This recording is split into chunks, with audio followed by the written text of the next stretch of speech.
ایک دن حضور صلی اللہ علیہ وسلم ایک صحابی کے ہمراہ مکہ معظمہ سے باہر جنگل میں تشریف لے گئے۔ چلتے پھرتے آپ دونوں کو پیاس محسوس ہوئی، لیکن پانی کا دور دور تک پتہ نہ تھا۔ البتہ قریب ہی ایک لڑکا بکریاں چرا رہا تھا۔ اس صحابی نے اس سے فرمایا، برخودار، اپنی کسی بکری کا دودھ نکال کر ہمیں پلا سکتے ہو؟ پھر جو لڑکے نے کہا، حضور حیران۔ بسم اللہ الرحمن الرحیم۔ ایک لڑکا بکریاں چرا رہا تھا۔ حضور نبی کریم صلی اللہ علیہ وسلم حضرت ابوبکر صدیق رضی اللہ تعالیٰ عنہ کے ساتھ جنگل میں تشریف لے گئے۔ اس لڑکے پر نظر پڑی، اس وقت آپ دونوں کو پیاس لگی ہوئی تھی۔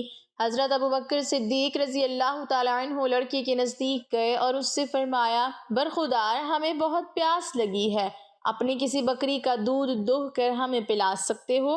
وہ لڑکا چھوٹے سے قد کا تھا، اس کا رنگ گندمی تھا، اس کا جسم دبلا پتلا تھا۔ حضرت ابوبکر رضی اللہ تعالیٰ عنہ کی بات سن کر اس نے کہا، صاحبو، یہ بکریاں میری نہیں ہیں، ان کا مالک عقبہ بن ابی معیط ہے، اس کی اجازت کے بغیر کسی بکری کا دودھ آپ کو دینا امانت میں خیانت ہوگی۔ عقبہ بن ابی معیط مکی کا مشہور مشرک تھا۔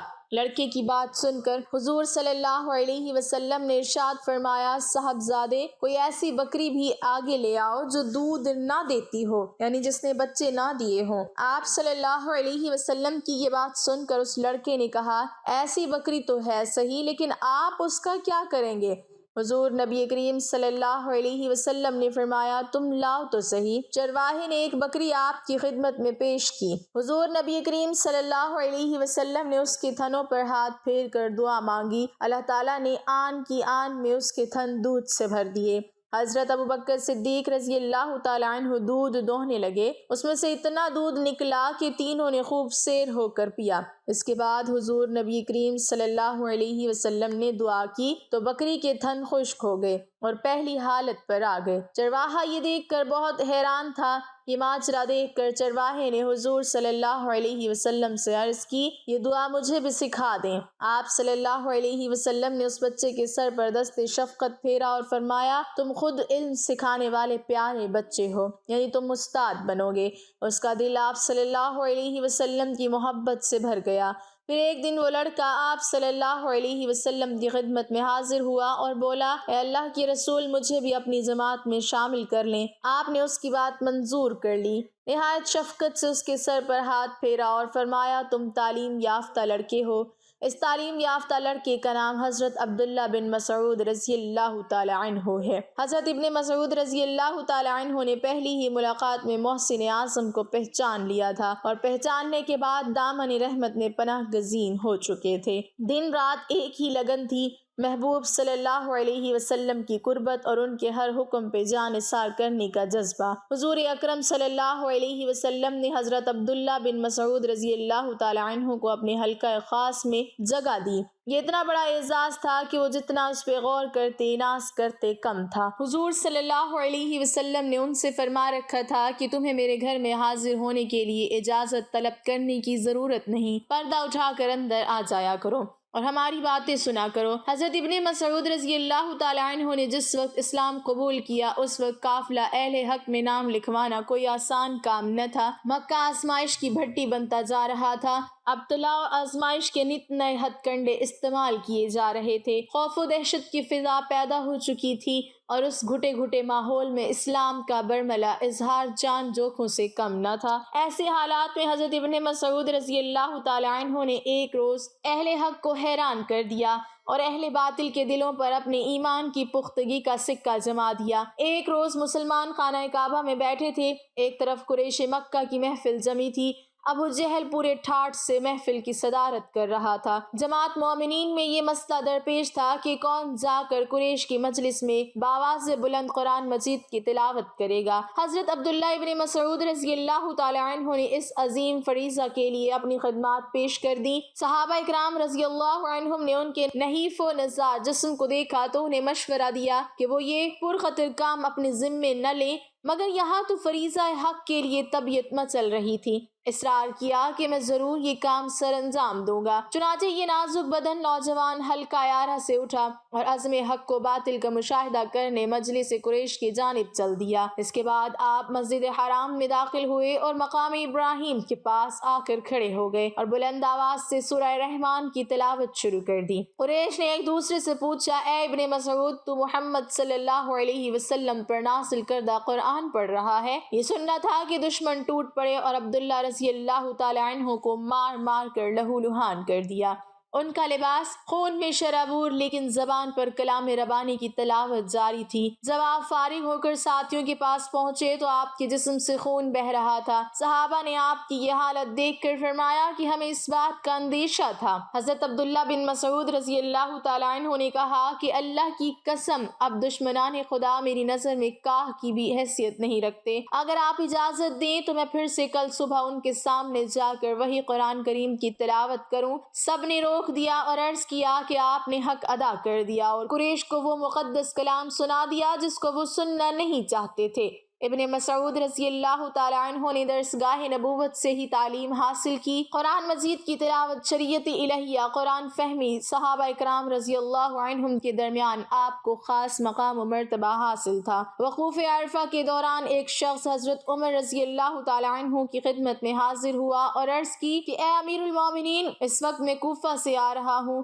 وہاں ایک شخص اپنے حافظہ کی بنیاد پر قرآن مجید لکھوا رہا ہے۔ یہ بات سن کر حضرت عمر فاروق رضی اللہ تعالی عنہ بہت غصے میں آ گئے کہ اتنے غصے میں آپ کو پہلے کبھی نہیں دیکھا گیا۔ آپ نے غضبناک ہو کر فرمایا کہ بتاؤ وہ کون ہے؟ اس شخص نے عرض کیا کہ وہ حضرت عبداللہ بن مسعود رضی اللہ تعالی عنہ ہیں۔ ان کا نام سن کر آپ کا غصہ ماند پڑ گیا اور ارشاد فرمایا کہ باخدا، میرے علم میں اس وقت عبداللہ بن مسعود رضی اللہ تعالی عنہ کو اس وقت قرآن فہمی میں سب سے اعلیٰ عرفہ و مقام حاصل ہے۔ ایک رات نبی کریم صلی اللہ علیہ وسلم اور حضرت ابوبکر صدیق رضی اللہ تعالی عنہ بیٹھے امت مسلمہ کے متعلق گفتگو کر رہے تھے اور حضرت عمر رضی اللہ تعالی عنہ فرماتے ہیں کہ میں بھی انہی میں شریک تھا۔ اچانک نبی کریم صلی اللہ علیہ وسلم اٹھے اور ایک جانب چل پڑے۔ ہم بھی آپ صلی اللہ علیہ وسلم کے ساتھ چلنے لگے۔ کیا دیکھتے ہیں کہ ایک شخص مسجد میں کھڑا اونچی آواز میں نماز پڑھ رہا ہے اور اندھیری کی وجہ سے ہم اسے پہچان نہ سکے۔ نبی کریم صلی اللہ علیہ وسلم نے کھڑے ہو کر قرات سننا شروع کر دی۔ پھر آپ صلی اللہ علیہ وسلم ہماری جانب متوجہ ہوئے اور ارشاد فرمایا کہ جسے یہ بات پسند ہے کہ وہ قرآن کریم کو اس لہجے میں پڑھیں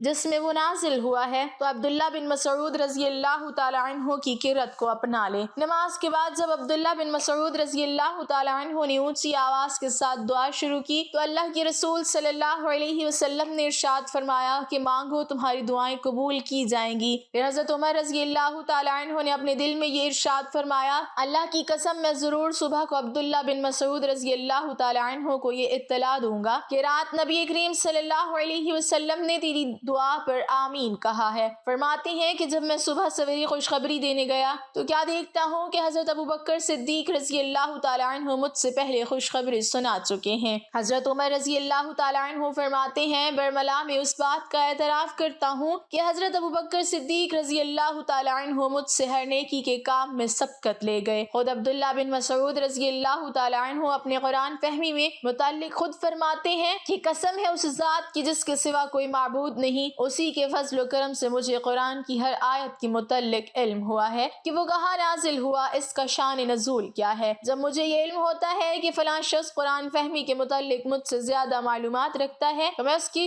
خدمت میں جا کر معلومات حاصل کرنے کی کوشش کرتا۔ حضرت عبداللہ بن مسعود رضی اللہ تعالی عنہ نے 60 سال کی عمر میں وفات پائی۔ حضرت عثمان غنی رضی اللہ تعالی عنہ نے نماز جنازہ پڑھائی اور جنت البقیع میں دفن کیے گئے۔ حضرت عبداللہ بن مسعود رضی اللہ تعالی عنہ سرکار دو عالم صلی اللہ علیہ وسلم کے قریبی اور پسندیدہ ساتھیوں میں سے تھے۔ آپ سفر و حضر میں حضور صلی اللہ علیہ وسلم کے ساتھ رہے۔ حضور صلی اللہ علیہ وسلم نے ان سے فرما رکھا تھا کہ میں تمہیں تمہارے گھر میں حاضر ہونے کے لیے اجازت طلب کرنے کی ضرورت نہیں، پردہ اٹھا کر اندر آ جایا کرو اور ہماری باتیں سنا کرو۔ حضور اکرم صلی اللہ علیہ وسلم کی کچھ خاص خدمتیں ابن مسعود سے متعلق تھیں، مثلا جوتا مبارک اٹھانا، مسواک کو اپنے پاس رکھنا، آپ صلی اللہ علیہ وسلم کے آگے چلنا، نہاتے وقت پردہ کرانا، خواب سے بیدار کرنا وغیرہ۔ ابتدائی اسلام میں جب اپنے اسلام کا اظہار نہایت مشکل تھا، آپ وہ پہلے مسلمان تھے جنہوں نے بیت اللہ شریف کے پاس کھڑے ہو کر مستانہ وار سورۃ الرحمن کی بآواز بلند تلاوت کی اور کفار مکہ کا ظلم برداشت کیا۔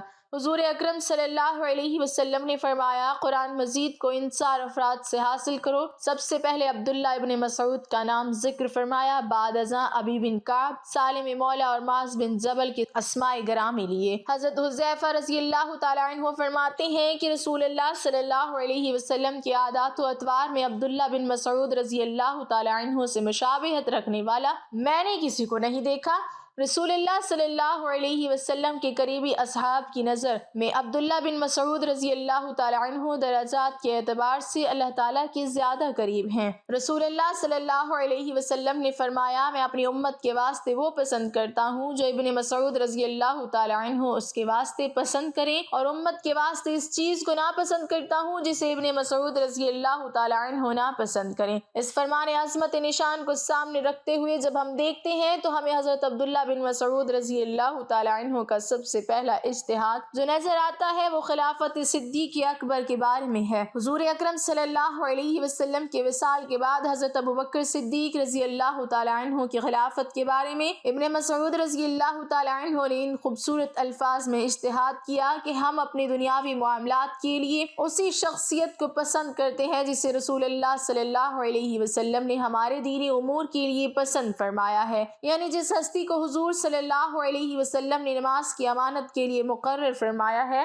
اسی کو ہم خلافت کے لیے پسند کرتے ہیں۔ رسول کریم صلی اللہ علیہ وسلم کے بدترین دشمن ابو جہل کی گردن کاٹنے کا شرف بھی عبداللہ بن مسعود رضی اللہ تعالی عنہ کو حاصل ہوا۔ 2 ننھے بچے معاذ اور معوذ نے جب اپنی تلواروں سے ابو جہل کو گھائل کر دیا تو حضرت ابن مسعود رضی اللہ تعالی عنہ کا اس طرف سے گزر ہوا۔ حضرت ابن مسعود رضی اللہ تعالی عنہ کے پاس کارآمد تلوار نہ تھی، انہوں نے ابو جہل کی تلوار اٹھائی۔ ابو جہل کی نظر ان پر پڑی تو وہ ان کے ارادے کو بھانپ گیا۔ اس نے کہا، اے حقیر بھیڑیں چرانے والے، تو نے مشکل کام کو ہاتھ ڈالا ہے۔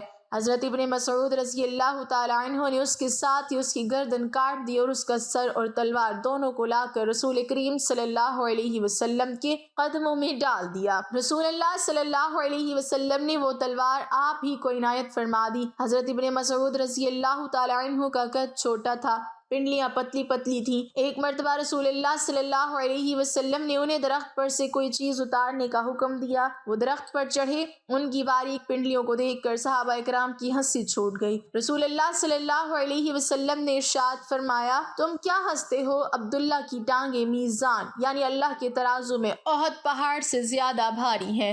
حضرت عمر رضی اللہ تعالیٰ عنہ نے ایک روز ابن مسعود کو بیٹھے دیکھا تو فرمایا، یہ علم و معرفت سے بھری چھاگل ہیں۔ حضرت عمر رضی اللہ تعالیٰ عنہ نے 20 ہجری میں حضرت عمار بن یاسر رضی اللہ تعالیٰ عنہ اور عبداللہ بن مسعود رضی اللہ تعالیٰ عنہ کو کوفہ بھیجا اور اہل کوفہ کو لکھا، میں نے عمار بن یاسر کو امیر اور عبداللہ بن مسعود کو معلم بنا کر تمہارے پاس بھیجا ہے۔ یہ دونوں ہستیاں رسول اللہ صلی اللہ علیہ وسلم کے برگزیدہ اصحاب اور اصحاب بدر میں سے ہیں۔ تم ان دونوں کی پیروی اور اطاعت کرو اور ان کے ارشادات عالیہ کو دھیان سے سنو۔ عبداللہ بن مسعود رضی اللہ تعالیٰ عنہ کو تو میں نے اپنے نفس پر احسار کر کے تمہارے پاس بھیجا ہے۔ یوں حضور اکرم صلی اللہ علیہ وسلم کی بشارت پوری ہو گئی کہ تم خود علم سکھانے والے پیارے بچے ہو۔ شقیق ابو وائل بن ابی سلمہ فرماتے ہیں کہ میں رسول اللہ صلی اللہ علیہ وسلم کے اصحاب کرام کے حلقے میں بیٹھا ہوں، میں نے عبداللہ بن مسعود کی بات سے انکار کرتے ہوئے کسی کو نہیں دیکھا